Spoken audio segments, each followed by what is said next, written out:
For the Festival of the Mind, we're going to be trying to work out the mood of Sheffield by looking at the language that people use in their tweets. So this analysis will be running and give us real-time data on how happy Sheffield is at any given moment, according to the kind of tweets that people are posting. What we wanted to do in the project was find a way of representing the sort of emotions that we were picking up in our analysis. They were easy to understand, so the sort of things that anyone, including children, people without a technical background, could interpret quite easily.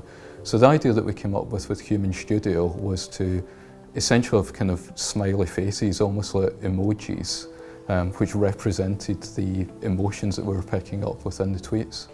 The idea is that there's a real-time analysis running behind that, and the face will change and respond according to what the language is in the tweets that it's analysing. So that might all sound a bit abstract, but if I can give you an example, if I was walking along and I decided to send a tweet saying, had a brilliant morning, lovely weather, nice walk to work, and bought some smart new shoes at lunchtime, the analysis would pick up on the positive emotion words such as brilliant, lovely, and nice, and represent that tweet with some happy graphics. Whereas if later in the same day I sent a tweet which said, okay day at work, but awful weather this afternoon, got soaked walking to the bus, new shoes ruined, gutted. The analysis would then pick up on the negative emotion words, so awful, ruined and gutted, and analyse that tweet as being generally unhappy. Well, I think the thing that's interesting about this project is it gives us a different type of analysis of people's social media. So a lot of the previous work is focused on kind of almost obvious characteristics like age or gender, and this is looking at something a bit different. So it's actually looking at how people feel and then extrapolating out of individual tweets and then identifying how a city feels. I work in the mental health group, which is a research group within SHAR, and one of our big priorities is looking at the mental health of the population. And for this project we wanted to really focus down a bit more on Sheffield, and we know from all the research that's published that one of the biggest barriers to people seeking help for their mental health problems is around stigma, is around fear of what's going to happen if I talk about my mental health.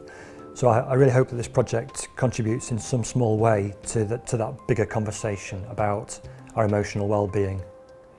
So for example, people will be able to use their Twitter usernames and analyse their own Twitter profile.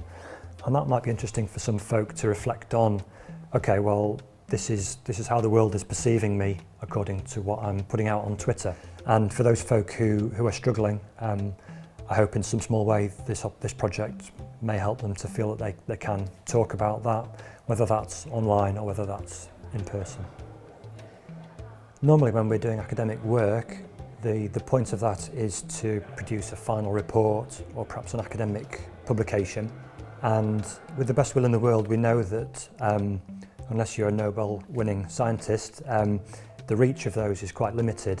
This project kind of turns that on its head really, and the opportunity is to talk to loads of people and to have an idea and to communicate that across a city, which is a really, really valuable opportunity and not something that I've been able to do previously. So, a big thank you to the Festival of the Mind for the chance to do that.